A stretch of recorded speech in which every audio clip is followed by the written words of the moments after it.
I want to ask you now about another story here, and explain this to me because I'm a little confused. The president is facing backlash for saying earlier in the week that the U.S. will allow in 600,000 Chinese students. Have a listen to this. I hear so many stories about we're not going to allow their students, or we're going to allow their students to come in. We're going to allow, it's very important, 600,000 students. It's very important. I'm a little confused about this because it seems like, you're closing one border on the one hand down south, and then you're letting in all these Chinese students where, let's be frank, there have been some national security implications and spying and a lot of other things that have happened here. Why this change of heart? Okay, so I'm one of these people that's not exactly fired up about this. I do believe that China is our enemy. That we shouldn't be doing stuff. But I understand what President Trump's trying to do.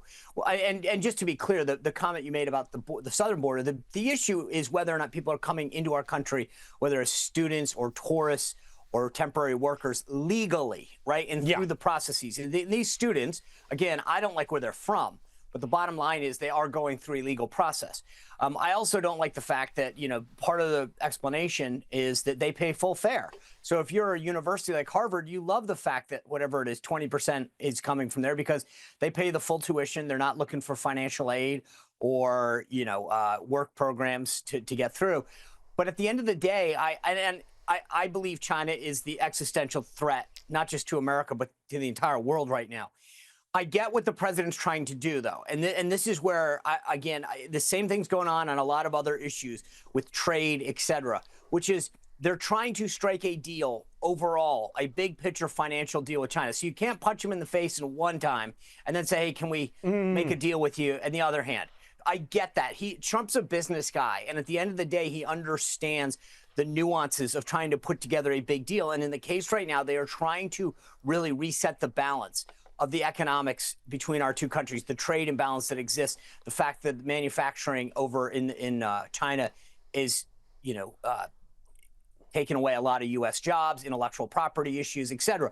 So I get it from a deal-making standpoint. He doesn't want to be slapping their wrists on one hand and then opening the door on the other for potential trade stuff. But this is not, to me, the idea of bringing up a bunch of people from China to learn all about us, our system, what's going on, to infiltrate our universities, bring it home. It's not like they're staying in America and building a great company or whatever. They're going back to a country that's our sworn enemy. So they're almost learning about how to take us on.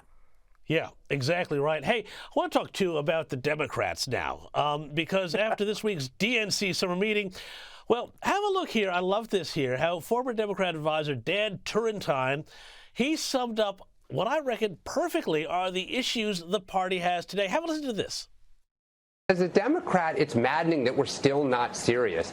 Like you said it, we haven't lost 4.5 million voters, nor is our brand at a historic low, because we don't fight hard enough. It's because we remain completely culturally disconnected, and we have absolutely no agenda.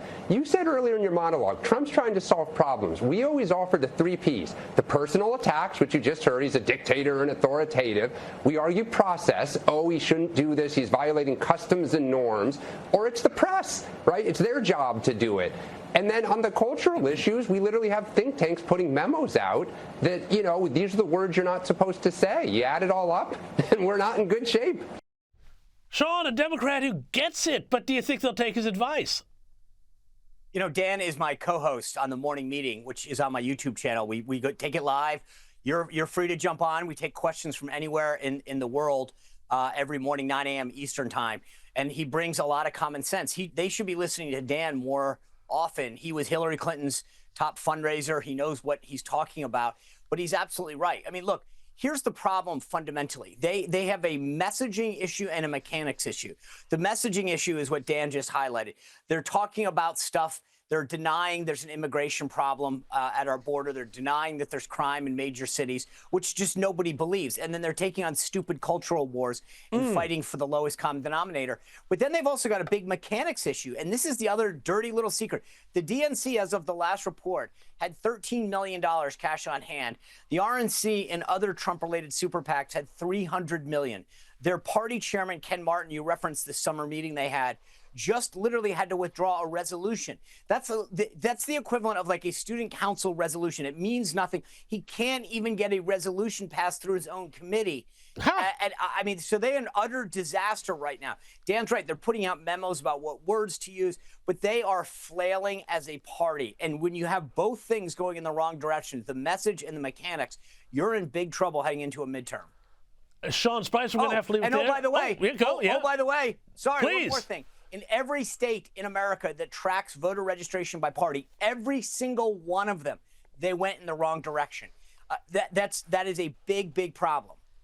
That is a big, big problem. And we're going to talk about it again soon, I hope. But I might even join you on that morning briefing sometime. Sean Spicer, thanks so much. And check out the Sean Spicer Show. Thanks for joining me.